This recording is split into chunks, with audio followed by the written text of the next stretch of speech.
শুভ সকাল বন্ধুরা। আজ আমি ভেটকি মাছের রেসিপি করে দেখাবো। তার জন্য দেখো ভেটকি মাছগুলো নুন হলুদ দিয়ে করে মাখিয়ে সর্ষের তেলে লাল লাল করে এপিট ওপিট করে ভেজে নিচ্ছি। আমার মাছগুলো এপিট ওপিট করে ভাজা হয়ে গেছে, এবার আমি নামিয়ে নেবো। এবার ওই তেলের মধ্যেই আমি হাফ চামচ গোটা জিরে ফোড়ন দিয়ে দিয়েছি, তাতে আমি লম্বা করে কেটে রাখা আলুগুলো দিয়ে ভাজতে থাকবো। এবার 3-4টে কাঁচা লঙ্কা আর একটা পেঁয়াজ কুচি সেটাও দিয়ে দিলাম।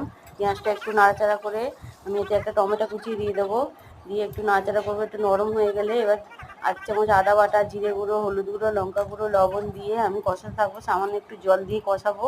যখন তেল ছেড়ে দেবে তখন আমি উপর থেকে উষ্ণ গরম জল দিয়ে আমি ঝোলটা ফোটাতে থাকবো। ঝোলটা ফুটে উঠলে আলুটা হাফ সেদ্ধ হয়ে গেলে আমি মাছগুলো দিয়ে দেবো। মাছগুলো দিয়ে নেড়ে চেড়ে উপর থেকে যদি আপনাদের ধনেপাতা থাকে দেবেন, আমার কাছে ছিল না তাই দিইনি। একটু আলুটা সেদ্ধ হয়ে গেলে মাছগুলো একটু সেদ্ধ হয়ে গেলে নামিয়ে নেবো। দারুণ হয়েছিল খেতে, একবার এইভাবে ট্রাই করুন। এই আমার ফাইনাল লুক। ধন্যবাদ।